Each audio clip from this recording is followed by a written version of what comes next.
사무엘상 9장 1절부터 6절까지 함께 읽습니다. 베냐민 지파에 기스라 이름하는 유력한 사람이 있으니 그는 아비엘의 아들이요 스롤의 손자요 베고랏의 증손이요 아비아일의 현손이라 베냐민 사람이더라. 기스가 아들이 있으니 그 이름은 사울이요 준수한 소년이라. 이스라엘 자손 중에 그보다 더 준수한 자가 없고 키는 모든 백성보다 어깨 위는 더하더라. 사울의 아들 기스가 암나귀들을 잃고 그 아들 사울에게 이르되 너는 한 사환을 데리고 일어나 가서 암나귀들을 찾으라 하며 그가 에브라임 산지와 살리사 땅으로 두루 다니되 찾지 못하고 사알림 땅으로 두루 다니되 없고 베냐민 사람의 땅으로 두루 다니되 찾지 못하니라. 그들이 숲땅에 이른 때에 사울이 함께하는 사울에게 이르되 돌아가자. 내 부친이 암나귀 생각은 고사하고 우리를 위하여 걱정하실까 두려워하노라. 대답하되 보소서 이 성에 하나님의 사람이 있는데 존중이 여김을 받는 사람이라. 그가 말한 것은 반드시 다 응하나니 그리로 가사이다. 그가 혹 우리의 갈 길을 가르칠까 아니다. 아멘. 성경의 인물들 가운데 주목해야 될 인물들이 많이 있는데 그 가운데 한 사람을 꼽는다면은 이스라엘의 첫 번째 왕이 되었던 사울 왕이 되겠습니다. 하나님께서는 우리의 경계와 거울로 삼으시기 위하여 하나님의 사람들이나 혹은 하나님의 사람이었다가 하나님을 배신하고 떠나간 사람들, 이런 많은 사람들을 성경에 기록하시고 그들의 삶에 대하여서 자세하게 언급하시는 것들이 많이 있어서 특별히 성경에 꽤 많은 분량을 차지하는 것이 많은 사람들의 기록이 되어집니다. 그래서 우리가 성경에 있는 인물들을 살펴보면서 과연 어떠한 길과 인생과 삶을 걸어가게 되었는지를 우리가 알 수 있게 되어지고 우리의 경계와 거울로 삼을 수 있습니다.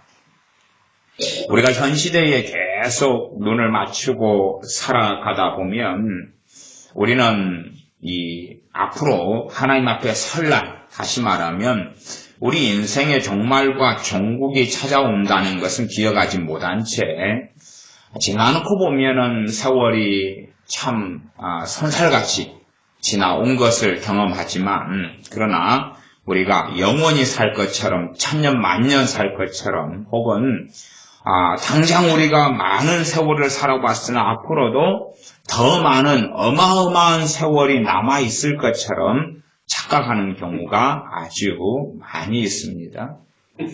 그러나 우리의 남은 인생과 삶을 돌아놓고 보면 많은 사람들의 경우는 살아온 날들이 앞으로 살아갈 날보다 훨씬 더 많고 한 절반, 하프타임, 절반을 지나버리고 만 사람도 많이 있습니다. 심지어 청소년이나 청년이라 할지라도 어린아이라 할지라도 그들의 인생과 삶이 언제 마감되고 끝날런지는 장담하지 못합니다. 전에 세월호 사건 같은 일이 벌어져서 수학여행을 가던 많은 아이들이 일순간에 다 죽었던 일을 우리는 알고 있습니다.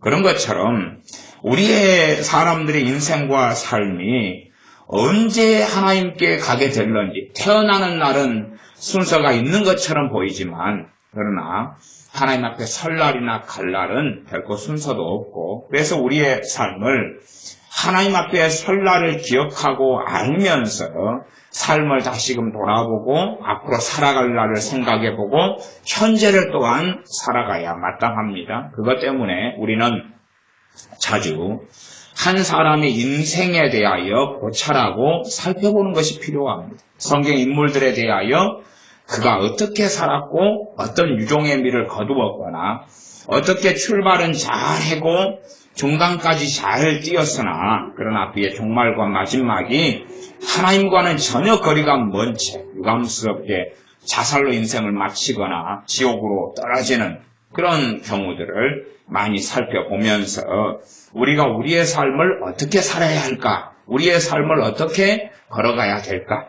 내가 현재 살아가는 것에 몰입하고 몰두해가지고 하나님 앞에 설 날을 예비하지 못하고 준비하지 못한 채 그렇게 어리석은 삶을 살면 안 됩니다. 한국교회를 참 힘들게 했던 또 지금도 마찬가지지만 거짓되고 허황된 가르침 중에 하나가 뭐냐 하면 한번 예수님을 영접하고 구원받으면 거듭나면 그 사람은 어쨌든 간에 영원한 천국에 보장돼 있으니까 어떻게 살아가더라도 결국 천국 가게 될 거야. 그러한 가르침이 한국교회 오랜 세월 동안 사로잡아 왔습니다. 예를 들자면 다른 간편한 말로 표현하면 한 번 구원은 영원하다. 그런 가르침이 되겠지요. 그렇게 전에 마틴 로이 존스 목사님을 이어서 캠벨 몰간 목사님이시든가 그런 이어서 목회자가 된 목사님도 한 번 구원은 영원하다 이런 책을 쓰고 그런 설교를 한 적이 있어서 제 서재에는 두 가지 책이 있는데 하나는 그 목사님의 한 번 구원은 영원하다 이런 제목의 책하고 그 옆에는 한 번 구원은 영원하지 않다 이 제목의 상반된 책을 제가 다 가지고 있습니다. 성경은 절대 한 번 구원은 영원하다고 이야기하는 적이 없습니다. 최소한은 그런 신학을 가지고 그런 성경 이해를 하려면 성경 인물들을 쭉 살펴보면 되지요. 살펴보면. 그들이 정말로 처음에 걸었던 그 길을 끝까지 걸은 사람들이 있고 심지어 어떤 경우는 갈라디아 교회들처럼 사도 바울이 복음을 전하고 성령님 임하고 회개하고 성령 충만도 받고 하나님께 돌아왔다가 거짓된 사람들이 또한 잘못 말씀을 왜곡하고 복음을 왜곡하는 사람들이 다른 복음을 와서 증거하니까 다른 복음을 이들이 받아들여 버리죠. 그 다음에 너희가 신속히 이같이 너희를 위해 십자가에 죽으시고 너희를 구원해 주신 그 예수님을 너희가 이렇게 신속하게 빨리 떠나버린 것, 그것이 정말로 이상하다. 주님께서 십자가에 못 박힌 것이 밝히 보이거늘 누가 너희를 꿰어가지고 주님에 대하여 부인하고 이렇게 빨리 떠나버렸느냐 하면서 기록된 성경이 갈라디아서였습니다. 나아가서 히브리서 같은 말씀에도 끊임없이 배교에 대한 위험성과 배교자들, 심지어는 주님을 배교한 사람에게도 두 종류의 사람이 있는데 주님을 배신하고 떠난 사람이죠. 주님을 믿었다가 예수를 믿었다가 배신하고 떠난 사람들에게 두 종류의 사람이 있는데 특별히 히브리서에서 강조된 사람은 떠난 다음에 절대 회개해도 하나님이 안 받아주고 돌이키는 것도 안 받아주는 사람이 강조되어 있고 어떤 부류의 사람은 당연히 회개도 가능하고 돌이키는 것도 가능합니다. 예수를 믿고 떠난 사람에게는 두 부류의 사람이 존재하는데 한 부류는 다시는 버림받아서 구원받을 수 없는 사람들이 있다라고 히브리서 말씀은 이야기하고 있습니다. 마찬가지로 우리가 살펴볼 이 사울 왕도 하나님께 버림받아서 다시는 구원받을 수 없는 사람이었어. 다시는 회개도 할 수 없었고 하나님이 이제는 완전히 하늘의 문을 그에게 닫아버린 사람이 사울 왕이 되었습니다. 그래서 사울 왕은 이 사무엘상만 하더라도 이 9장 1절부터 등장하죠. 그래가지고 이 성경상으로 하면은 한 20몇 장에 죽죠. 21장 정도 넘어서서 25장까지 가네요. 이 사무엘상 9장부터 주인공 중에 한 명으로 주인공으로 등장해가지고 25장에서 자살해가지고 죽어요. 그러면 성경에 몇 장이 걸쳐서 있는 거죠?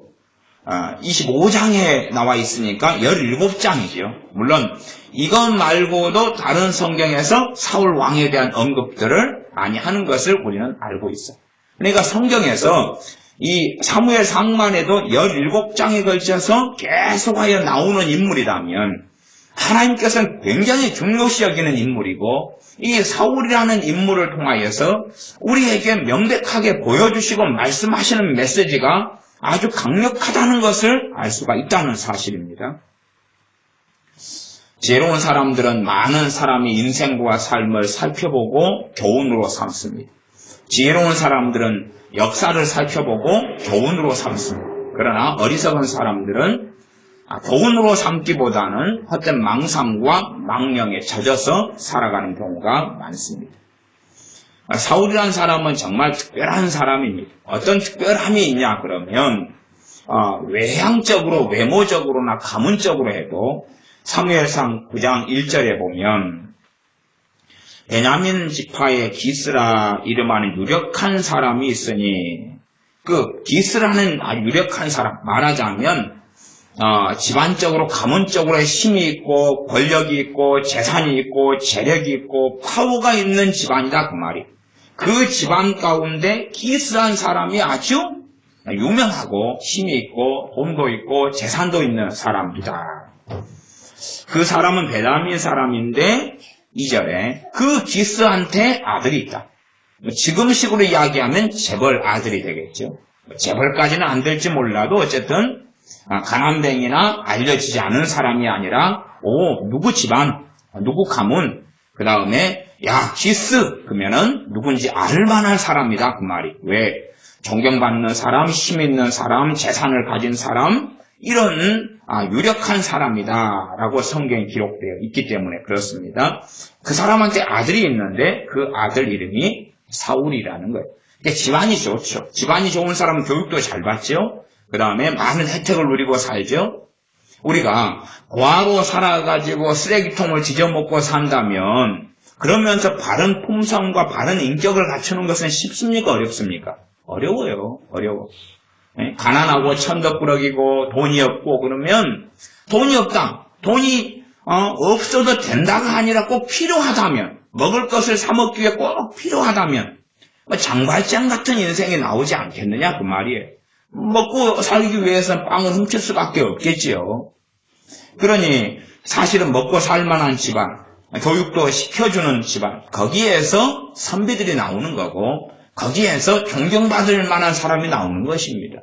우리나라 과거의 조선이나 고려시대 같은 경우도 인물들이 보통 평민이나 아니면 백정이나 그런 데서 나옵니까? 안 나옵니까? 안 나오죠. 그런 사람 글자도 못 읽고 리더십도 없고 교육도 받지 못하고 또한 집안의 가문의 보호를 받아가지고 그의 멋진 인생을 위한 준비도 하지 못하거든요. 사울은 집안이 참 좋았다. 나아가서 2절 보시면 준수한 소년이라. 어떤 사람이었다고요? 잘생겼다는 말이에요. 굉장히 잘생겼다고. 인물이 잘났어요. 알죠? 우리가 인물이 잘나려면 필연적인 조건이 필요해요. 필연적인 조건. 누가 이뻐야 되죠? 엄마가 이뻐야 돼.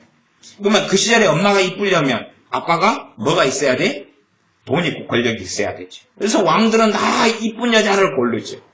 모르죠. 일본 왕처럼 그냥 정말 사랑해가지고 그래서 결혼했으니까 공주가 못생기는 그런 특별한 케이스가 있지만 여러분들이 세상에 있는 공주들을 쫙 보면 일본 공주 빼놓고는 다 이뻐요. 다 이뻐. 왜냐하면 돈이 많으니까 이쁜 여자를 고르지. 여러분도 아시잖아요. 운동선수들 같은 경우에 다 돈이 많은 운동선수들. 이런 선수들은 전부 다 누구하고 사귀죠? 보통 사람하고 사귀더라도 굉장히 이쁘죠. 그러나 일반적으로는 연예인, 탤런트 이렇게 이쁜 여자들 아니면 아나운서 거기에 골라가지고 결혼하는 거 우리가 알 수가 있죠. 그래서 준수한 소녀가 굉장히 잘생겼다. 나아가서 이스라엘 자손 중에 그보다 더 준수한 자가 없고 놀랍죠. 한 200만이라면 미스 코리아다. 아니 미스터 코리아. 거기 하나님께서 성경에 기록하기를 이 사울보다 더 잘생긴 사람이 더 멋진 사람이 없었다 그 말. 집안 좋지요. 아버지가 파워가 있죠. 능력이 있죠. 그 다음에 본인 자신이 너무나 잘생겼는데 그냥 동네에 우물 안에서 잘생긴 게 아니라 이스라엘 전체에서 그보다 잘생긴 사람이 없다. 과거에는 전쟁을 했던 시기이기 때문에 키가 커야지 등치가 좋고 전쟁을 잘하고 장수가 됩니다. 그런데 이 사울에 대해서 키는 모든 백성보다 어깨 위는 더하더라고.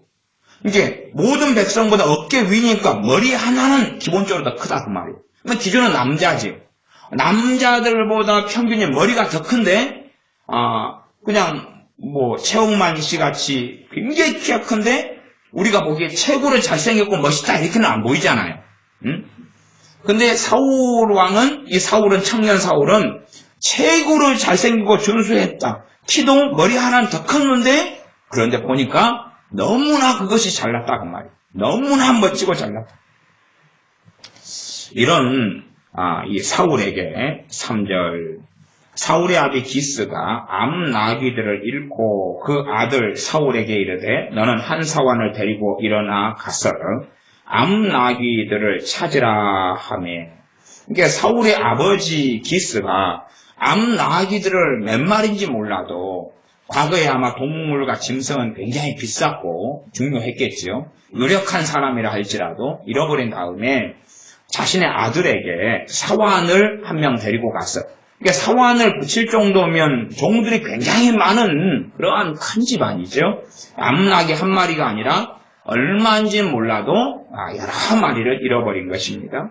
그래서 그 아들 사울한테 암나귀들을 찾아와라 라고 이야기합니다. 우리가 정확한 어떤 나이 이런 것까지는 알 수 없는데 최소한 이 사울이라는 사람이 이때에 몇 살쯤 되냐 그러면 40살 가까이 됩니다.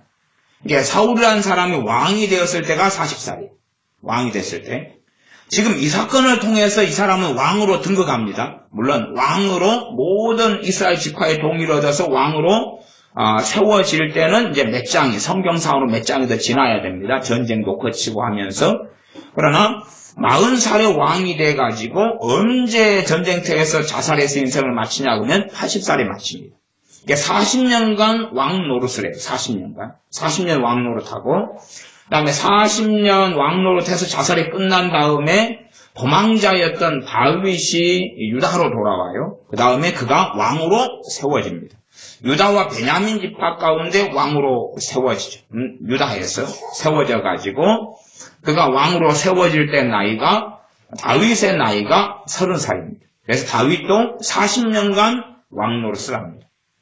그러니 사울왕은 40의 왕이 돼가지고 80살까지 왕 노릇하고 자살해서 인생을 마치고 다윗은 사울왕이 죽은 그때에 왕이 돼가지고 이제 헤브론에서 7년 반 이렇게 통치하고 그 다음 예루살렘으로 와서 이제 통합해서 왕이 돼가지고 통치하는 기간 합쳐 33년에서 40년을 왕이 통치하게 되지요. 다윗이 죽을 때는 한 70살 되는 거고 이 사울 왕은 80살. 그러니 지금 사울의 아버지 기스가 암나귀들을 잃어버려 가지고 사울에게 지금 찾아오라 그럴 때가 이미 사울은 가정도 꾸리고 있고 애들도 많이 낳았을 때고 그 다음에 나이도 최소한 40살에 근접할 때입니다. 근접할 때. 38인지 9인지 혹은 40이 됐든 그 해인지는 모릅니다. 그러면 사울이 어떻게 행동했느냐. 물론 사무엘 선지자가 사울 왕에게 한 이야기가 있어요. 성경을 찾아보진 않겠습니다만은 어떤 이야기를 했냐 그러면 당신이 정말 겸손할 때에 하나님께서 당신을 불러서 왕으로 삼았다는 것. 그러니 사울 왕은 정말로 겸손한 사람이었다는 것을 지금 선지자 사무엘을 통하여서 우리는 나중에 듣게 됩니다. 아버지가 그에게 암나귀들을 잃어버렸을 때에 이 사울은 어떻게 행동하느냐 하는 것입니다. 찾으라고 아버지가 명령해요. 이때의 나이가 최소한은 40이 다 되었을 때의 나이입니다. 40이 다 되었을 때의 나이. 4절 그가 에브라임 산지와 살리사 땅으로 두루 다니되 그러면 에브라임 산지가 동네 구멍가게처럼 작아요? 아니면 아주 커요? 아주 커요. 예를 들어 순천이 있다 그러면은 우리 여수 위에 순천이 있죠. 그러면 순천 땅은 얼만큼 되냐 그러면 순천 땅은 서울의 1.4배가 넘어요. 거의 1.5배 가까운 땅이에요. 서울보다 면적이. 그러면 순천에서 너가 암나기를 잊어버렸는데 찾아라 그러면 얼만큼 돌아다녀야 돼요? 몇 날 며칠을 돌아다녀도 순천을 다 뒤져보고 찾을 수가 없어요. 그런 것보다 상상할 수 없이 많은 영토를 이 사울은 아버지 암나기들을 찾기 위해서 돌아다녀요. 그냥 단지 그냥 동네만 이렇게 한번 휘휘 젖은 다음에 아버지 없어요. 아버지 못 찾았어요. 그게 아니고 에브라임 산지면 산중심이죠. 산중심을 돌아다니는 건 쉬워요, 어려워요? 어렵죠. 왜요? 야생동물 없어요, 있어요? 있죠. 또한 거기를 많이 돌아다니려면 산에서나 그렇게 노숙해야 되죠.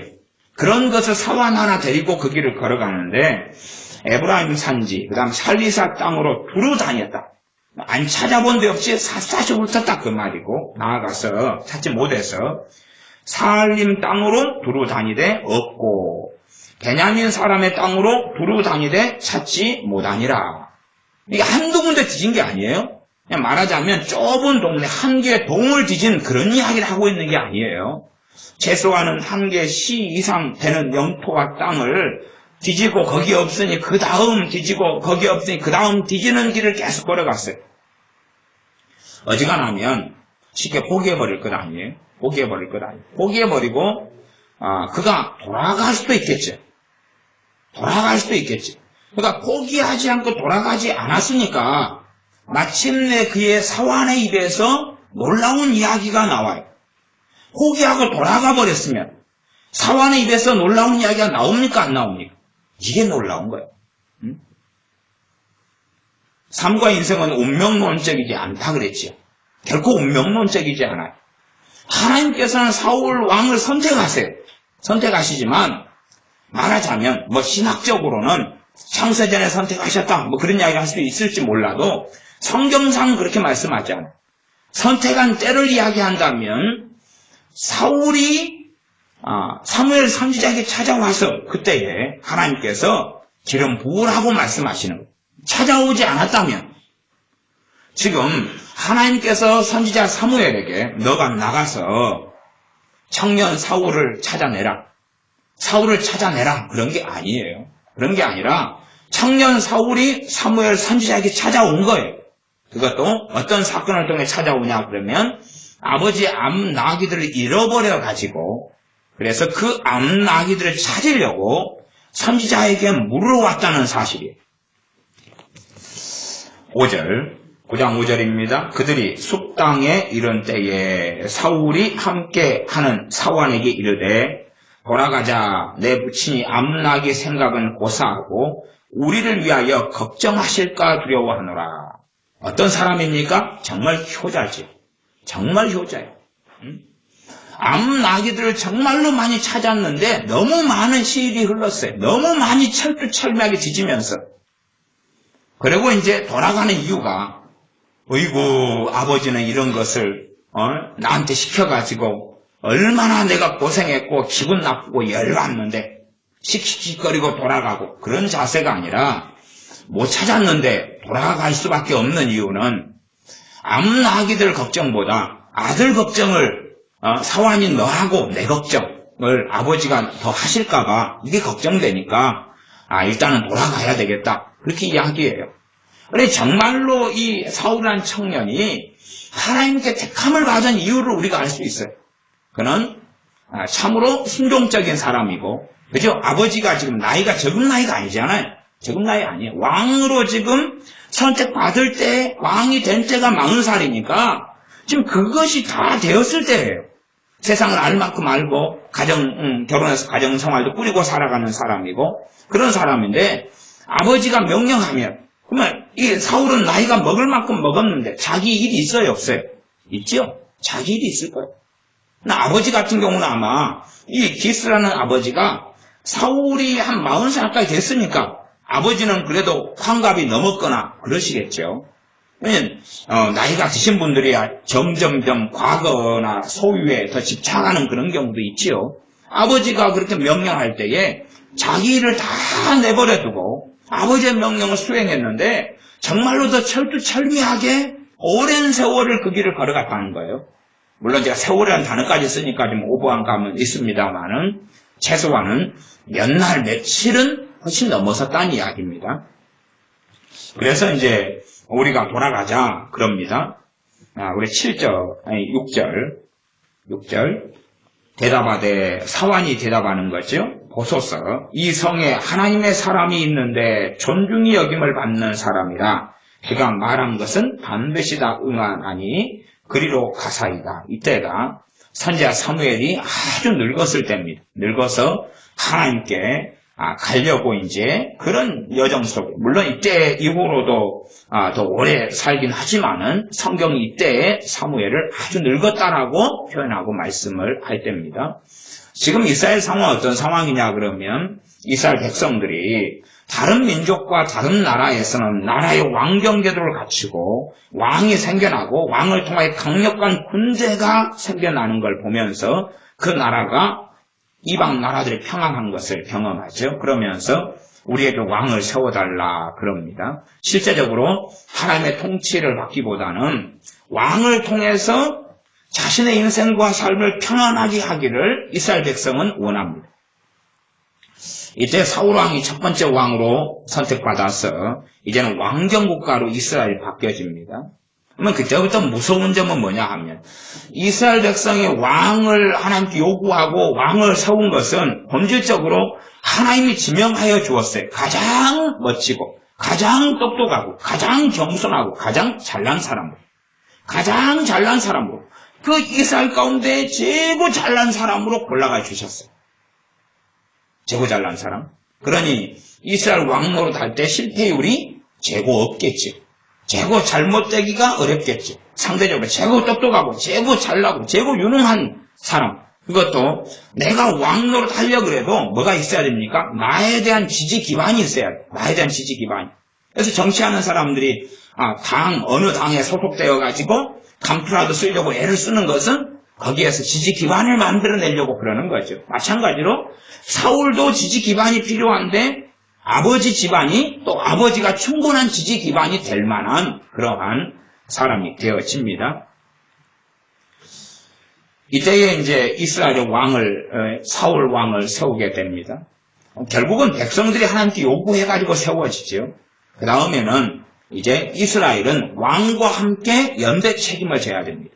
왕이 잘못된 길을 걸어가면 이스라엘은 하나님의 심판을 받습니다. 왕이 하나님께 바르게 살아가면 이스라엘 백성들도 하나님께 돌아오는 일들이 많습니다. 이 연대 책임. 왕을 누가 세웠습니까? 백성들이 세웠으니까. 그러면 한 100년 지나도 왕정 국가가 그대로죠. 100년 지난 다음에 타락하고 독재자고 악한 왕이 세워지면 그러면 대부분의 백성들도 하나님을 떠나고 악하게 살겠죠. 그러나 책임은 누가 져야 돼요? 백성들이. 아니 100년 전에 우리 조상들이 왕을 하나님께 구해가지고 세워져서 이런 왕정국가가 생겼으니 우리가 타락하는 게 당연하지 않느냐? 그건 그렇게 책임지는 게 아니에요. 하나님의 영혼은 각자가 지지만 그래서 조상이나 당사자가 바른 선택과 바른 길을 걸어가는 것이 그 책임 때문에 후대에 그대로 영향을 미치는 거예요. 내가 지금 어떻게 사느냐가 후대에 그대로 영향을 미치는 바가 있는 거예요. 물론 조상의 탓 그런 식으로 해서는 절대 문제 해결도 안 될 뿐만 아니라 그것이 진실도 아니고 답도 아닙니다. 거기에 대한 말씀은 제가 가계저주나 에스겔 강의하면서 많이 말씀을 드렸기 때문에 더 개인의 역사성에 대한 이야기는 생략하겠습니다. 그 다음에 이제 성경을 좀 더 보겠습니다. 10장으로 가보겠습니다. 10장. 9장 좀 봐봐야 되겠네.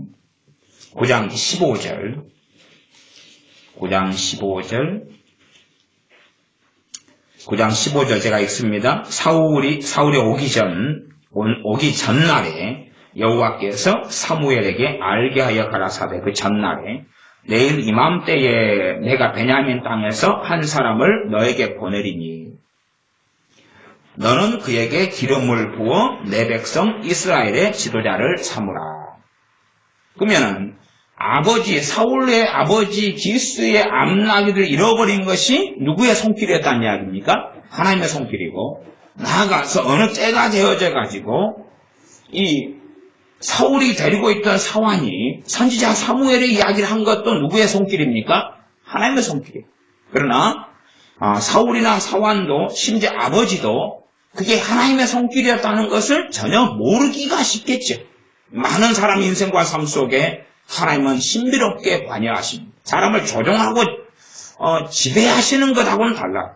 하나님은 사람들 다스리시죠. 하나님의 의로움과 거룩하심으로 또한 심판하심에 징계하십니다.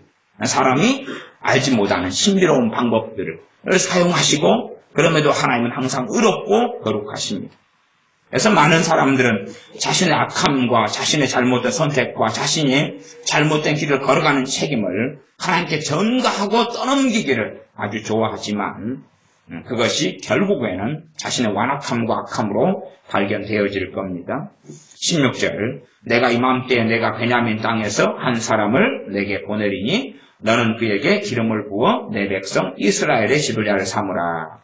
그가 내 백성을 블레셋 사람의 손에서 구원하리라. 내 백성의 부르짖음이 내게 상달하였으므로 내가 그들을 돌아보았노라 하시더니 17절 사무엘이 사울을 볼 때에 여호와께서 그에게 이르시되 보라 이는 내가 너에게 말한 사람이니 이가 내 백성을 통할하리라 하시니라. 사울이 성문 가운데 사무엘에게 나아가 가로되 선견자의 집이 어디인지 청컨대 내게 가르치소서. 사무엘 선지자가 가로되 내가 선견자니라. 선지자, 선견자. 그런 단어들, 용어들의 차이는 있고 또 같은 단어이기도 하고 그렇습니다. 선지자는 지자, 알지자고 선견자는 볼견자여서 특별히 본다는 의미는 꿈이나 환상의 중심이 되고 안다는 이야기는 하나님으로부터 계시적인 부분에 대한 단어로 쓰여져서 차이점도 있고 공통점도 있는 단어가 선지자, 선견자입니다. 강의하는 시간이 아니니까 그까지는 나가지 않습니다. 10장입니다. 10장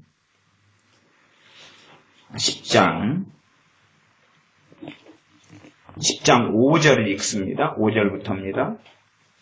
그 후에 너가 하나님의 산에 이르리니 그곳에는 블레셋 사람의 영문이 있느니라.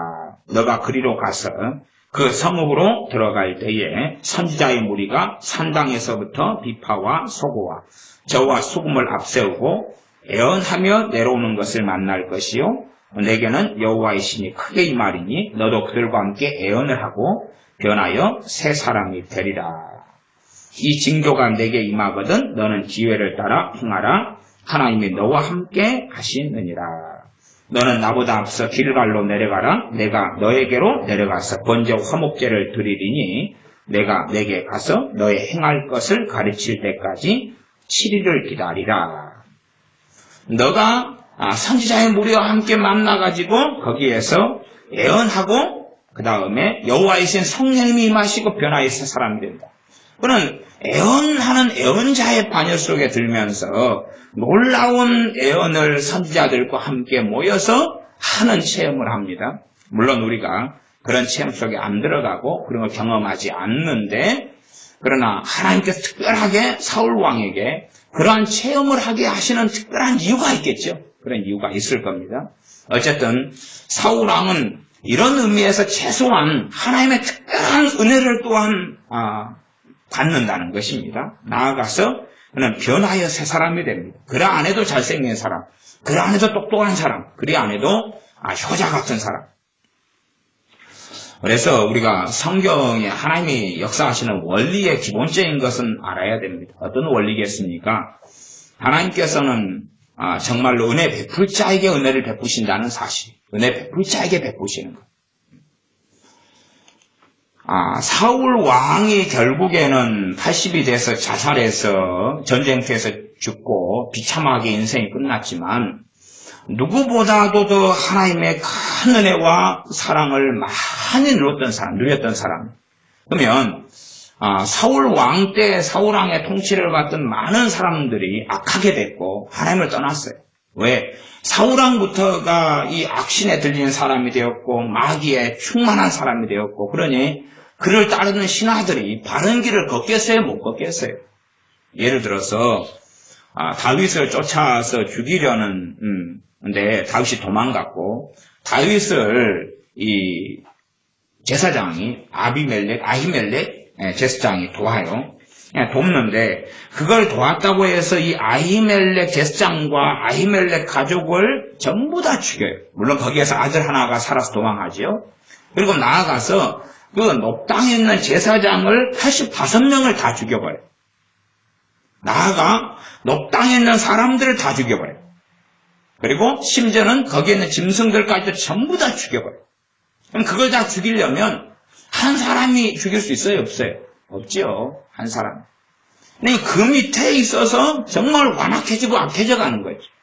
말하자면 사울왕이 다윗을 잡으러 가자, 그를 죽이러 가자 그러면 군사가 일어나가지고 그를 잡으러 함께 다 가는 거예요. 하나님은 사울을 떠나셨고 다윗과 함께 하시는데 다윗을 잡아 죽이려고 군사들과 백성들이 가고 다윗과 이간질을 통해서 다윗은 악한 사람이요 배반자요 배역자로 하나님의 사람을 만들어버리죠. 그런 악한 길을 이스라엘 백성은 계속 걸어가니까 이스라엘 백성이 얼마나 완악해지고 악해지는가 하는 것은 상식적으로 생각해도 알 수 있는 일이 되어집니다. 최소한 그러나 우리가 기억해야 될 것은 뭐냐 하면 하나님의 은혜를 많이 받은 사람이 하나님을 쉽게 떠나는 것입니까? 아니면 하나님의 은혜를 별로 안 받는 사람들이 하나님을 쉽게 떠나는 것입니까? 응? 하나님의 은혜를 안 받는 사람들이 하나님을 쉽게 떠나가는 거예요. 쉽게 떠나가는 걸 넘어서서 하나님께 돌아오지도 못하는 경우가 비일비재하죠. 그러니 우리가 사울왕의 결론을 알기 때문에 사울왕 이 사람은 단순하게 교만해져서 하나님께 버림받았어. 혹은 하나님을 배역하고 떠나서 멸망받았어. 이상 끝. 그런 문제가 아니란 이야기예요. 사울왕에게는 누가 임하셔요? 성령님이 임하셔요. 성령님이 임하셔요. 나아가서 성령님도 어떻게 임하시냐 그러면 10장 6절에 보면 내게는 여호와의 신은 성령 하나님이신데 어떻게 임해요? 크게 임하리니. 그건 사사기에 보시면 사사 삼손 같은 사람들에게 크게 임하시는 것하고 같은 이야기예요. 얼마나 강력하게 성령이 임하시냐 그 말이에요. 그냥 예수님 믿는데 기도응답도 못 받고 물론 자기의 믿음 없기 때문에 그럽니다. 은혜도 없고 그냥 태만하게 살아가는 사람하고 하나님의 은혜가 물밀듯이 부어지는 사람하고 어떤 사람이 하나님께 온전하게 살고 바르게 사냐 그 말이에요. 그런 의미에서 사울왕은 하나님의 큰 은혜를 정말로 많이 받았는데 그러나 그 은혜 받는 것은 결국 조건적은 아니나 그러나 하나님은 은혜 베풀 자기 은혜 베푸시기 때문에 사울왕이 겸손했기 때문에 그렇고 겸손했기 때문에 자기가 겸손한 것은 하나님 앞에 겸손한 것은 사람의 본분이에요? 아니면 뭔가를 하나님께 하는 것입니까? 사람의 본분이잖아요. 부모가 자기를 키워주고 먹여주고 재워주고 했으면 부모에게 효도하는 것은 본분이에요? 아니면 하나님께 뭔가를 하는 것입니까? 본분이다 그 말이에요. 본분. 당연히 해야 될 것을 하는 거예요. 그런데 그것을 보시고 하나님께서는 은혜를 부어주신다는 사실이에요. 그러지 아무나 알코올 중독 속에 빠지고 악하게 살아가고 마약 중독에 살아가고 동성애 속에 빠져가고 온갖 거짓말 속에 악독함 속에 미움과 증오 속에 살아가는데 어느 때 그냥 그렇게 살아감에도 성령이 임하시고 어느 때 그를 변화시켜버리고 그런 인물이 혹시 성경에 있으면 보여주십시오. 그런 사람들이 성경에 있으면 보여주세요. 그런 인물들을 한번 여러분 추적해보세요. 신구약 성경 전체에서. 다른 유다는 그런 인물이 아니었기 때문에 사도로 부르심 받았어요. 그러나 그가 사도로 부르심 받은 다음에 이제 점점 악한 길을 걸어갔죠. 왜? 연복교에서 돈을 훔치기 시작했죠.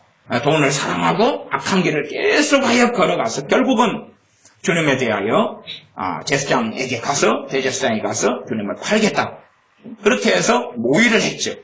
그렇게 악한 길을 그는 계속 걸어간 것이. 그지? 처음부터 우리 주 예수님을 알지도 못하는데 주님의 연복교에서 돈을 훔치고 그런 삶은 살 수가 없지요. 그러니 한 사람이 점점 하나님 앞에 바른 길을 걷느냐 아니면 악한 길을 걷느냐. 하나님의 은혜를 받는데 사울 왕은 하나님 앞에서 청년 사울 때부터 정말 겸손한 사람이었다 성경에 증명하고, 그는 참 잘났고 잘 배웠고 또한 준수했고 누구보다 탁월한 리더십을 가진 사람이고, 심지어 이 사람에게 그렇게 하나님 앞에서 나왔기 때문에 하나님이 선택하셔서 이스라엘 왕으로 세우신 거예요. 이스라엘을 하나님께서 멸망시켜 버리려고 하시는 게 아니잖아요. 이스라엘을 세우시려고 그러시죠.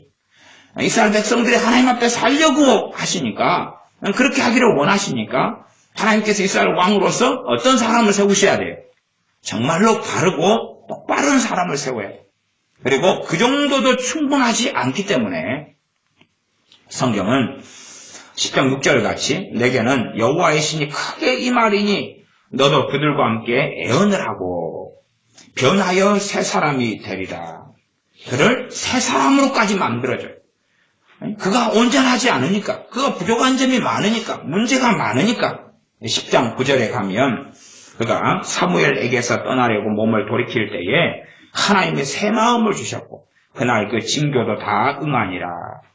그들이 산에 이를 때에 선지자의 무리가 그를 영접하고 하나님의 신이 사울에게 크게 임함으로 그가 그들 중에서 애언을 하되, 그리고 그는 새 사람이 되고 크게 성령이 임하고 그리고 애언하고 이런 사람들이 되어지고 그에 대한 속담까지도 있어서 사울도 선지자들 중에 있느냐 그럽니다.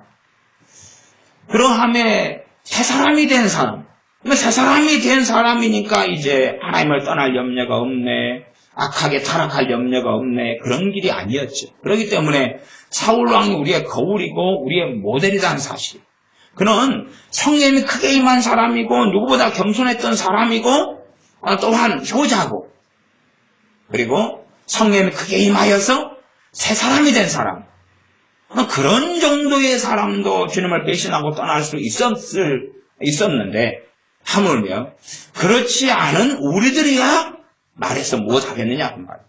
왜? 사울도 성령이 임했고 우리도 성령이 임했고 사울은 새 사람이 되었고 새 마음을 하나님 주셨고, 우리는 예수님 믿고 영접하면서 신학적으로는 새 마음을 받았다 그렇게 말할 수 있겠지만, 깊이 들어가면 그 끊임없는 투쟁 속에서 우리는 대부분 살아가잖아요.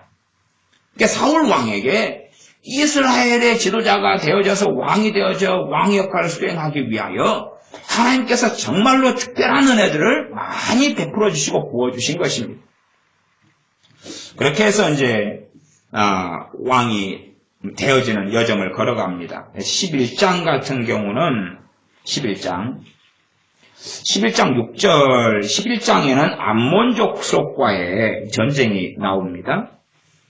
근데 11장 6절만 보면 사울이 이 말을 들을 때에 하나님의 신에게 크게 감동되네 그 노가 크게 일어나서 한결이 소리를 취하여, 그가 그럼에도 불구하고 이 왕으로 이제 뽑히게 돼요. 뽑히게 되지만 이스라엘 백성들은 사울을 다 환영하진 않아요. 네가 뭔데? 유력한 사람들은 네가 뭔데? 그리고 다 환영하지 않아서 바로 왕위로 즉위식을 하지 못하게 됩니다. 그러나 이제 24절, 10장 24절 보면 사무엘 선지자에 대한 성경 구절은 너무 많기 때문에 그에 대한 이야기는 제가 다 나누거나 할 수 자체가 없습니다. 24절 사무엘이 모든 백성에게 이르되 너희는 여호와의 택하신 자를 보느냐, 모든 백성 중에 짝하리가 없느니라 하니 모든 백성이 왕의 만세를 외쳐 부르니라. 지금이야 왕이 되어도 절대 권력이 없고 법 아래서 있기 때문에 별 볼 일이 없다, 대통령에도 별 볼 일이 없다 그렇게 말할 수 있겠습니다만은 당시에 왕이 되어지면 절대 권력을 가지잖아. 절대 권력을 가져. 그리고 군사들을 모집해가지고 첫째 자기 가족부터 지킬 수 있죠. 그리고 세금을 다 거두어서 그걸로 최소한 왕은 떵떵거리고 살 수 있는 길을 걸어가니까요. 사람들이 직장 생활을 하더라도 직장에서 평사원으로 있다가 평생을 마치기보다는 승진하기를 원하죠. 더 높이 과장에서 부장이 되고 부장에서 이사가 되고 이사에서 더 높이 부사장이나 사장이나 뭐 회장이 되기를 원하죠. 그렇게 어떤 일을 발탁해서 그렇게 불러준다면, 이번에도 뭐 어느 회사에서 정말 젊은 30 몇 살 된 친구를 부사장인가 뭐 이렇게 발탁해서 큰 대기업에서 뽑아가지고 불러 세웠다. 그런 이야기를 해요. 그렇게 했다면 유능하기 때문에 그렇게 했겠지만 얼마나 그것이 큰 영광이냐 그 말이죠. 그런 것도 사람들이 다 원할 거예요. 더군다나 능력이 있는데 능력을 썩히는 것보다는 능력을 충분히 발휘할 만한 위치에 있는 걸 원하겠죠. 사울은 하나님께서 그런 사람을 인정하셨을 뿐만 아니라 그런 은혜까지도 베풀어 주셨어요. 우리가 솔로몬 같은 경우는 솔로몬이 하나님께 지혜를 받죠. 그래서 얼마나 탁월한 지혜, 솔로몬이 기존에 가지고 있던 지혜가 아니라 하나님으로부터 특별한 지혜를 받는 것을 우리는 경험하고 압니다. 물론 성경은 솔로몬 같은 지혜는 다시는 안 준다고 명시했기 때문에 그런 지혜를 구하는 것은 성경을 뒤집어 엎어버리는 잘못된 길을 걷는 완악하고 교만한 자의 자리에 들게 되죠. 솔로몬 같은 지혜를 솔로몬에게 줘봤더니 솔로몬이 하나님을 경외하는 삶을 걸어가요? 아니면 다른 길을 걸어가요?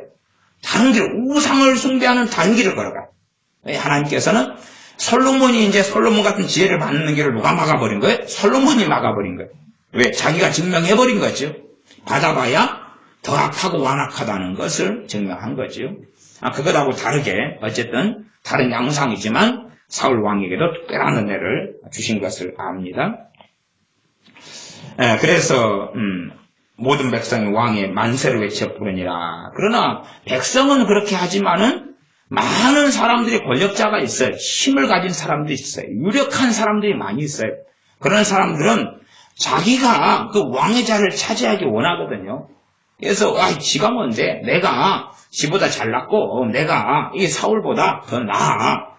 또 예를 들어 한 39이 됐다. 그래서 40이 왕이 된다 치면은 자기나 50대거나 60대 쓰면 젊은 놈이 아직도 저런 아직도 연륜이 없어. 그런 등등의 여러 가지 말을 할 수 있을 것 아닙니까? 그래서 이 백성들은 왕 만세라고 부르지만 26절 27절 사울도 기브와 자기 집으로 갈 때 마음이 하나님께 감동된 유력한 자들은 그와 함께 갔어도 어떤 비유는 가로되 이 사람이 어떻게 우리를 구원하겠느냐 하고 멸시하며 예물을 드리지 아니하니라. 그러나 그는 잠잠하였더라. 자기를 멸시하고 조롱해도 하나님께서 선지자를 통해서 기름을 부음받은 이 사울은 잠잠했다 그 말이에요. 그들을 비난하고 저주하고 욕한 게 아니다 그 말이에요. 그러니 얼마나 좋은 마음과 품성을 가지고 있는지를 우리가 안다 그 말이죠. 그러함에도 하나님을 등지고 타락했다면 그렇지 않은 사람들은 얼마나 타락하기가 쉽겠느냐는 거예요. 얼마나 쉽겠느냐. 그래서 우리가 경계하고 성경 끊임없이 깨어있으라고 말씀하실 뿐만 아니라 로마서 말씀 자체로 하나님께서 원래 가지들도 아끼지 아니하셨는데 하물며 이방인이면서 하나님의 백성이 된 너희를 아낄 것 같으냐. 아끼지 아니하시리라. 그렇게 정말 엄정하게 믿음으로 의롭다함을 얻는 로마서에는 말씀하고 있는 것입니다. 이게 많은 사람들이 깨어있지 않으므로 그의 믿음을 상실하고 잃고 실족하고 주님을 배신하고 배반하고 떠나가 버립니다. 깨어있지 않으므로 세상을 사랑하고 미혹되고 떠나가 버리고 돈을 사랑하고 그렇게 잘못된 길을 걸어가며 정욕대로 행하며 주님과 전혀 상관없는 하나님의 자녀였으나 마귀의 자녀가 돼가지고 인생을 비참하게 맞춰버리는 경우는 아주 많이 있습니다. 지금은 흔하게 볼 수 있는 일이 되어져 버리고 말았습니다. 그래서 서두에 말씀드린 것처럼 잘못된 무서운 가르침 중에 하나가 한번 너희들이 당신들이 예수님 믿었다. 그리고 그래서 거듭났다. 예수님의 사람이 됐다. 하나님의 자녀가 됐다. 그러니까 염려하지 말아라. 천국 간다. 염려하지 말아라. 이게 지금 현재형에서 당신이 오늘 예수님 믿었으니까 예수님을 주님으로 영접했으니까 염려하지 말아라. 천국 간다. 라고 오늘 현재에 대해서 말하는 건 맞아요. 그러나 내일에 대해서는 장담할 수 있어요. 내년에 대해서는요. 내후년에 대해서는요. 오늘 예수님 믿고 영접한 순간에 쾌 하고 죽어버린다면 장담한 대로 되겠지만 1년을 지나면서 과연 그가 정말로 주님을 사랑하고 주님을 배신하지 않고 주님을 따를 것이냐 아닐 것이냐. 정말로 많은 사람들은 주님을 따르지 않고 예배당에 나와서 예배를 드리더라도 종교인이 돼가지고 인생을 마감하고 마치는 사람들이 정말로 많습니다. 그래서 간혹 가다가 어떤 사람들의 부탁 때문에 이 다른 교회 권사님이나 장로님이나 안수 집사님이나 집사님이나 신앙생활을 오래 하신 분들 30년, 40년, 10년 이런 분들의 임종할 때를 간혹 경험을 해요. 하면 또 그런 이야기를 간접적으로 듣거나 그러면 이 임종할 때 수십 년을 교회 다니고 믿으셨는데 막상 돌아가실 때에 믿음이 없어요. 돌아가실 때 심지어 예수님을 부인해버려요. 너무나 첫째는 암 같은 게 걸려가지고 너무 고통스러우니까 예수님을 부인하고 예수님을 욕해버려요. 20년 동안 장로님이었는데 그 전에 집사님으로 살아왔던 것은 또한 20년 또 권사님으로 살아온 게 한 30년 그랬는데 마지막 임종하기 직전에 보면 아무것도 없어요. 믿음도 없고 신앙도 없고 그냥 이상하게 돼버리고 마는 그런 사람들을 요즘에는 자주 접하게 되는 것 같아요. 그렇다면 시간이 흘러가면서 주님을 부인하고 부정해버리는 많은 사람들이 있죠. 그러나 그분들은 겉으로는 권사님으로 남아있고 겉으로는 집사님으로 남아있다 그런 말이에요. 이제 최근에도 그런 이야기를 듣잖아요. 어느 회사에 가면 어느 회사에는 지점에가 이 설계사분들이 많대요. 설계사분들이 많은 큰 회사가 그 안에 설계사분들의 대부분이 믿는 분들이래요. 그러니까 그 보험회사의 지점에서 설계사분들이 모여도 믿는 사람이 많으니까 호칭을 뭘로 쓰겠어요? 믿는 사람 모이면 다 집사님, 권사님 그렇게 쓰죠, 호칭을. 그렇게 호칭을 집사님, 권사님 이렇게 호칭을 쓴대. 그런데 유감스럽게 그들 가운데 절반 이상은 도둑놈들이라는 사실. 절반 이상은 사기꾼이라는 사실. 설계사, 보험회사 FC. 그래서 최근에도 그런 이야기를 들었어요. 우리 지연이한테 들었는데, 지연이가 삼성생명에 근무하잖아. 그러면은 이제 계약자를 이 설계사가 데리고 왔어요. 그 사람의 계약자를 설계사가 데려와가지고 자기가 새로운 계약을 따내기 위해서 기존에 이 사람이 가지고 있는 계약을 어쨌든 부분이든지 간에 해지시키는 거예요. 해지시키. 그러면서 손해가 있냐 하랬더니 손해가 명백하게 아주 많은데 손해 없다고 거짓말을 하는 거예요. 그러니까 지연이 입장에서는 텔러기 때문에 법적으로 손해가 있다고 이야기하니까 이 설계사가 막 눈을 부리부리 뜨고 그냥 성질을 내고 신경을 내고 그러면서 다시 보는 데서 거짓말을 하는 거예요. 고객한테. 그래가지고 결국은 자기 새로운 보험 계약을 빼낸 거죠. 그리고 이제 그러니까 진실을 이야기해줘도 설계사가 온갖 가문이설을 그 자리에서 하는 거예요. 직접 사실을 다 법적으로 이야기해줘도 아니라고 다 뒤집었어. 그 현장에서. 그래가지고 이제 고객은 결국 그게 넘어가가지고 자기 손해보는 길을 선택하고 떠났어요.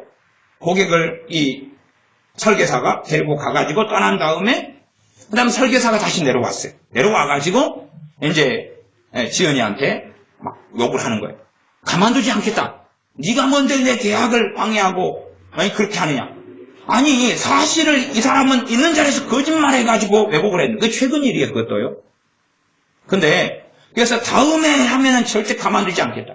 그럼 나중에는 그게 무슨 일이 되겠어요? 민원이 제기돼 들어오면 그 전부 다 회사나 그 사람이 다 지게 되는 책임 아니에요. 근데 알고 보니까 권사님이에요. FC들이 만났는데 이 사람이 권사님인가? 그리고 권사님 그리고 집사님 그러는 거예요.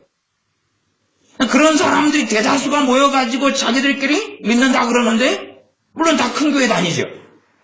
작은 교회 다니는 사람들이 믿겠고. 그런데 대놓고 거짓말하는 거예요. 대놓고 그냥 사기를 치는 거예요. 그런 일들이 요즘에는 많다고 말이에요. 과연 그렇게 예수를 믿는 사람으로 살아가면서 정말로 돈 몇 푼을 위해서 그런 거짓말과 사기와 악한 길을 걸어갈 때에 그 사람이 정말로 믿는 사람이냐 그 말이에요. 정말로 믿는 사람이냐. 혹은 우리가 주님 입장에서 그렇게 생각해 봅시다. 우리 주 예수님께서 정말로 예수님의 사람은 내 사람이다. 내 제자다. 내 사람이다. 예수님의 사람이란 말을 다른 말로 그리스도인이라 그렇게 이야기해요. 예수님께서 내 사람이다라고 인정할 수 있겠느냐 없겠느냐는 거예요. 정말 인정하실까요? 정말 인정하실 거냐 그 말이에요. 그런 인생과 삶을 살아가는 사람들은 결국은 지금 현재나 혹은 현재는 아닐지 몰라도 내일이나 다음 달이나 다음해나 그 다음 해가 되면 그는 현재일 수도 있고 얼마 지난 다음일 수 있을지 몰라도 그는 배교자가 되는 것이, 그는 교회는 다녀서 권사님, 집사님 소리는 듣고 장로님 소리는 들어도 그는 예수를 부인하는 사람이다 그 말이에요. 그러나 자기는 믿는 사람인 줄 알고 계속 살아갑니다. 실제로 사울왕 같은 경우도 하나님께서 버리셨고 그가 먼저 하나님을 등지고 버렸어요. 그랬는데도 그 사람은 계속하여 말하자면 이스라엘 백성들 가운데 하나님의 말씀에 개혁을 일으키려고 애를 썼어요.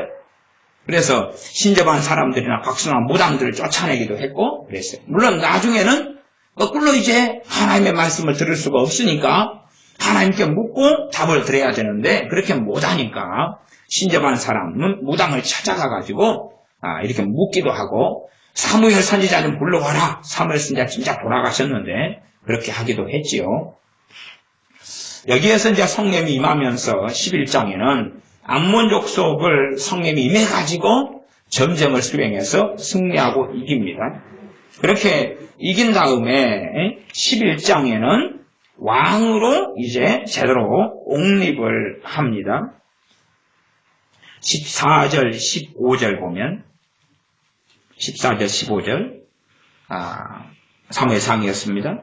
11장 사무엘이 백성에게 이르되 오라 우리가 길갈로 가서 나라를 새롭게 하자. 모든 백성이 길갈로 가서 거기서 여호와 앞에 사울로 왕을 삼고 거기서 여호와 앞에 화목제를 드리고 사울과 이스라엘 모든 사람이 거기서 크게 기뻐하니라. 이게 성령이 크게 임하면서 암몬 족속과 전쟁을 하는데 군사를 모아가지고 작은 군사로 승리를 가져온 거예요. 이렇게 멋진 삶을 사울왕은 살아나가기 시작합니다.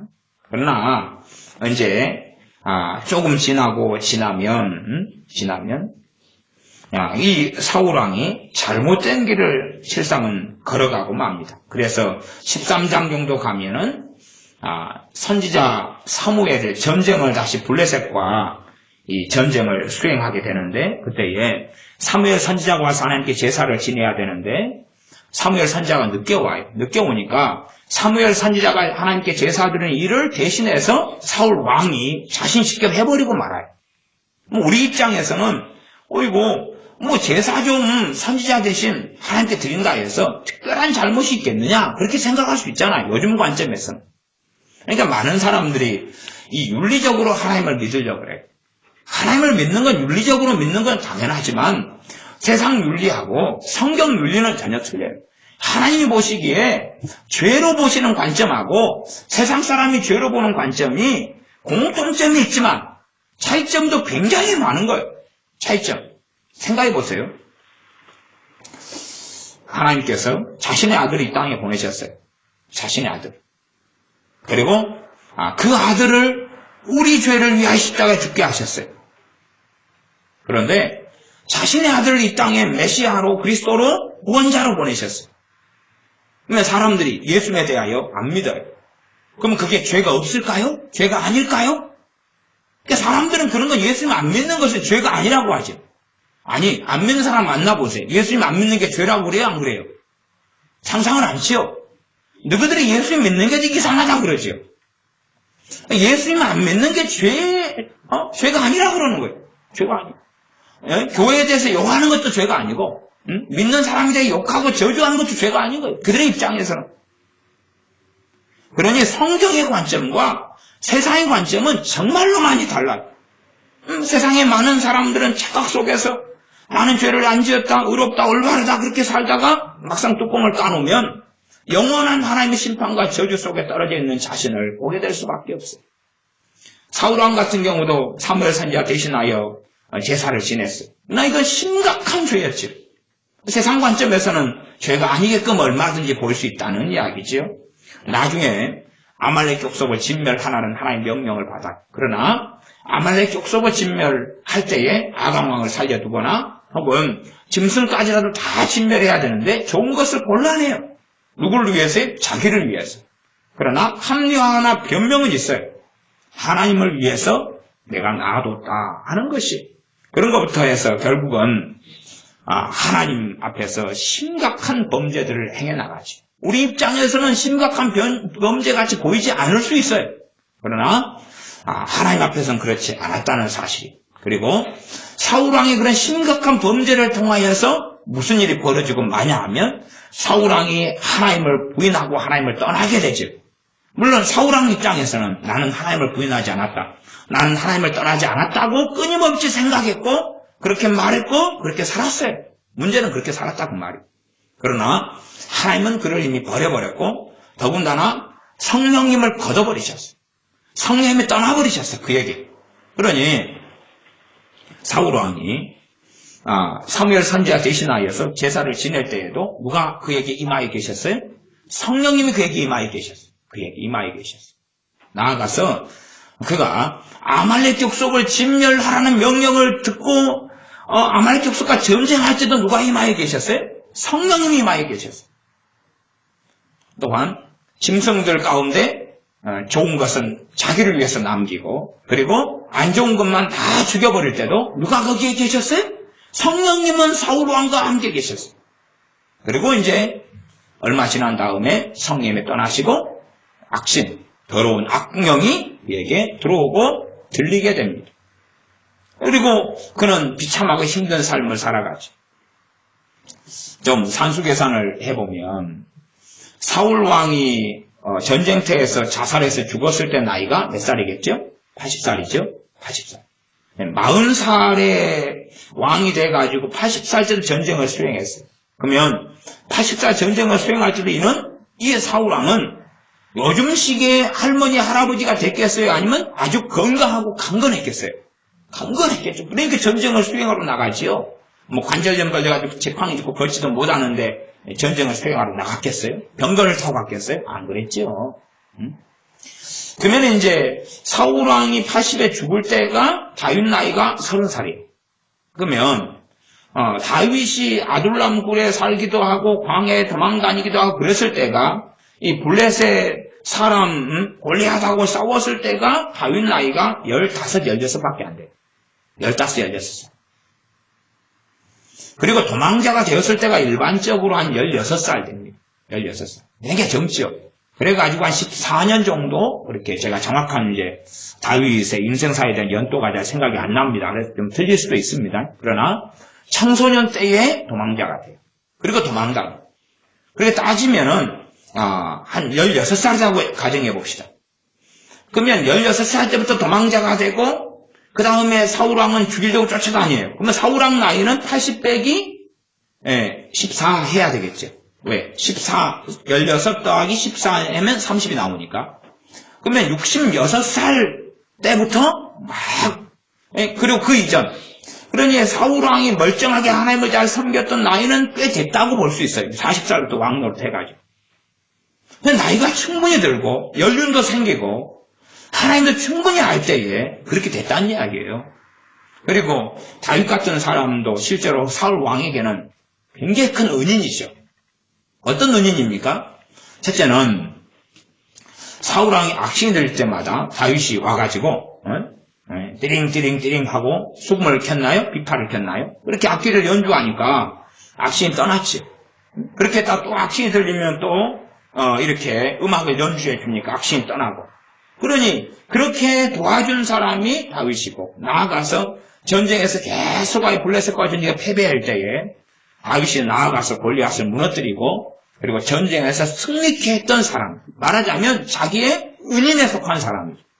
그러나 끊임없이 그 은인인 다윗을 또한 충성스러운 다윗을 끊임없이 시기하고 질투하고 그를 심지어 죽여버리려고 했던 사람이 되었다 그 말이에요. 얼마나 이제 처음 심성하고 나중 심성이 달라져 가냐 그 말이죠. 사람이 이렇게 변해가는 존재예요. 처음보다 점점점 악해갈 수 있고 아니면 점점점 좋아갈 수 있는 거예요. 아니면 옛날하고 비슷하게 살아갈 수도 있는 거예요. 부모의 입장은 그렇게 생각합니다. 부모는 내 자식은 지금보다 심성과 마음과 삶이 나중엔 더 좋아질 거야. 그리고 믿습니다. 부모는 그렇게 믿어요. 그렇게 좋은 것만 생각하죠. 지금보다 나중은 더 심성과 마음이 좋아질 거예요. 제가 진리를 말씀드리면 우리의 자녀든지 전 세계의 자녀들이든지 아니면 우리들도 누군가의 자녀들이었어요. 그죠? 또 우리 부모도 누군가의 자녀들이었어요. 제가 진리를 말씀드리면 이 땅의 사람들 가운데 90% 이상은 점점 더 악해졌어요. 90% 이상은 점점 악해졌어요. 유럽 교회 믿는 사람의 자녀들 90% 이상은 점점 악해졌어요. 그래서 결국 유럽 교회들의 대부분이 문 닫고 폐가 망신했어요. 영국에 있는 교회들의 그들의 자녀들은 점점 악해졌어요. 영국의 신앙이 폐가 망신하고 무너졌어요. 점점 악해졌어요. 세상 사람은 말할 수가 없죠. 주님께서는 내가 올 때에 사랑을 보겠느냐 말씀하시죠. 그런 것처럼 점점 악해가는 거예요. 일반적으로는 우리가 거센 세상의 물결과 싸우지 않는다면 우리는 점점 악해가는 길을 걸어가요. 사람들 그렇게 생각하지 않죠? 자신이 점점 악해가고 자신이 점점 완악해가고 자신이 점점 강팍해 간다고 생각하기보다는 믿는 사람이든 안 믿는 사람이든 나는 점점 선해지고 의로워지고 그래서 시장 어귀에서 대판 싸움이 일어나도 싸움하는 사람들이 내가 못돼서 싸움이 일어났다 이렇게 말하는 경우는 거의 없어요. 상대방이 악하고 못됐다 그러지. 저도 참 순진할 때가 많습니다. 순진할 때가 많아서 이제 차들이 교통사고가 나요. 두 차가 교통사고가 나요. 그러면은 A라는 차도 자기 자동차 보험으로 연결해가지고 자동차 보험 직원을 부르지요. A도 B도 불러요. 그러면 이제 A라는 차의 자동차 보험에 관련된 직원이 와가지고 누구 편을 들어줘야 돼요. 그래도 최대한 A 편을 들어줘야 되죠. B라는 자동차 보험 가입한 차의 가입자에게 B라는 보험회사에서 와가지고 B 사람 편을 들어줘야 돼요. 물론 그냥 책임 50대 50인데 나는 책임 10%밖에 없어. 이 차의 주인은 그렇게 하는 걸 원하진 않아요. 최소한은 공정하게 팔이 안으로 굽지는 않더라도 여기가 40이면 40이요. 그래서 저쪽하고 이제 법을 가지고 타협하고 실수 사정 가지고 하고 그다음 경찰이 와가지고 함께 이야기하면서 자신의 고객 편에 서가지고 고객을 변호해야 되죠. 저는 이제 그렇게 믿고 살아왔어요. 옛날에는 그렇게 믿고 살아왔어요. 그런데 우리 동네에 이 자동차 접촉사고나 이런 일을 경험하면서는 제가 신기한 걸 많이 경험했는데 와 이놈들이 한 통속이구나. 말하자면 A라는 보험회사, A라는 차량의 보험회사 직원이 오고 B라는 차량이 왔는데 이 사람들이 뇌물을 받고 상대방 편에 거꾸로 서가지고 이 사람을 모함을 해버리고 자동차 보험회사 직원이 그러니까 결국은 서로 다 아는 사람들이 알아가지고 농간을 부리는 거예요. 결국은 자기 고객에게 법적으로 제대로 하지 않고 불리하게 해버리는 거예요. 그런 것을 이제 간혹 경험하면서 와 정말 이 사람들이 그런 게 아니구나 이게 그런 게 아니구나. 그러니까 지금 제가 그런 이야기해요. 자동차 보험료가 싸다 그래서 아무거나 들면 안 된다. 싸다고 그냥 똑같다고 넘어가지 말고 좋은 회사 그 다음에 정직한 직원을 만드는 회사 자동차 보험이 많은 이만은 비싸더라도 그걸 들어야 된다고 제 이야기. 아무 자동차 보험이 아니라 직원들에 대해서 철저하게 감사도 시행하고 그 다음에 나중에 고객한테 전화 와가지고 이번 사건을 통하여 저 사람이 어떻게 해줬느냐 잘 해줬느냐 매운만두냐 물만두냐 매우 만족입니까? 만족입니까? 불만족입니까?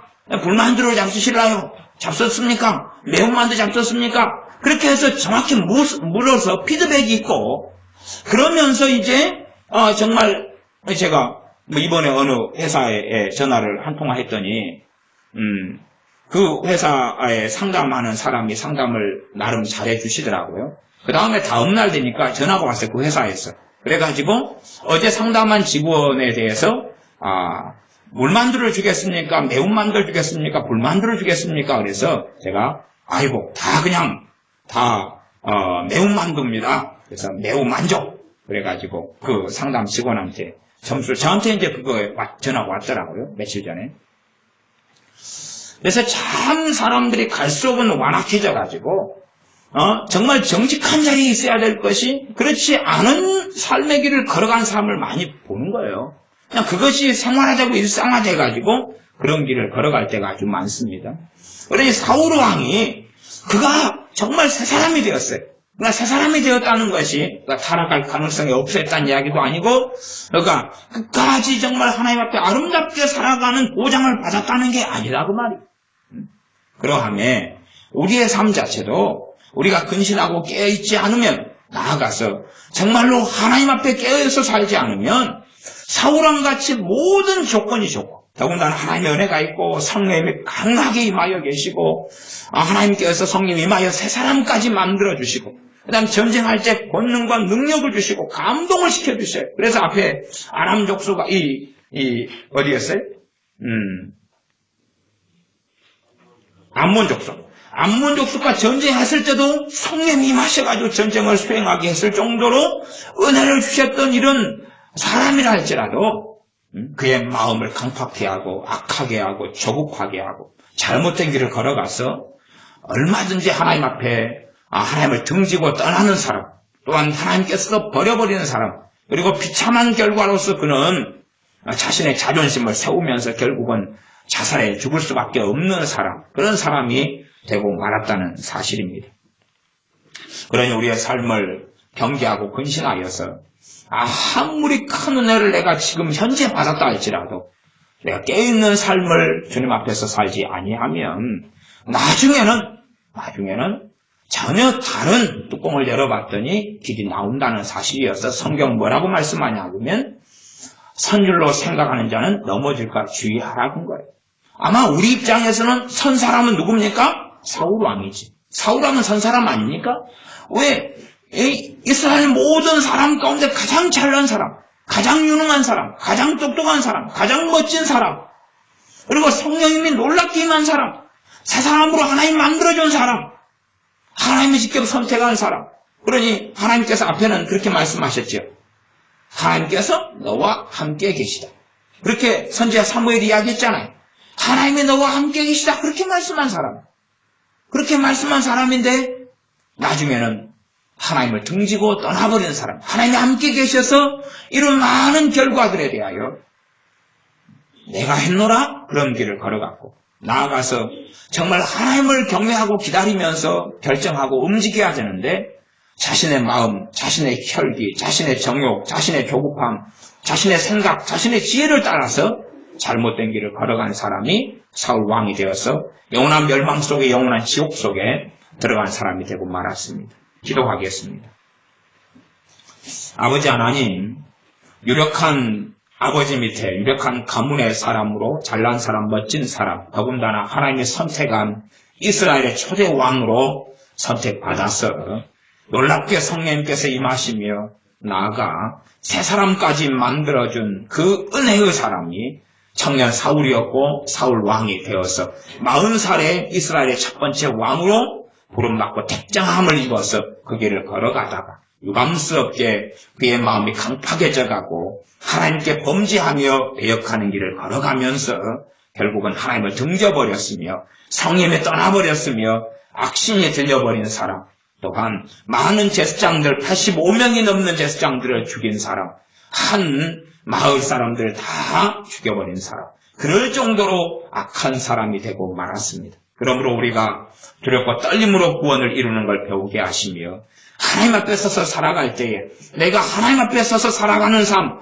깨어 근신하는 삶, 하나님을 경외하는 삶, 기도하며 하나님 말씀 청정하는 삶을 내가 살지 않는다면 그에 대해 아무 관심도 없고 무관심하고 방임하고 나태하고 살아간다면 하나님께 결코 설 수 없는 줄을 깨닫고 알아서 근신하며 깨어있는 삶을 경계하는 삶을 사우랑을 교훈으로 삼고 사우랑을 거울과 경계로 삼아서 깨어있는 삶을 살게 하여 주셔서 끝까지 유종의 미를 거두는 우리의 믿음, 우리의 신앙, 우리의 인생이 되게 하여 주시옵소서. 예수님의 이름으로 기도하옵나이다. 아멘. 기도하겠습니다.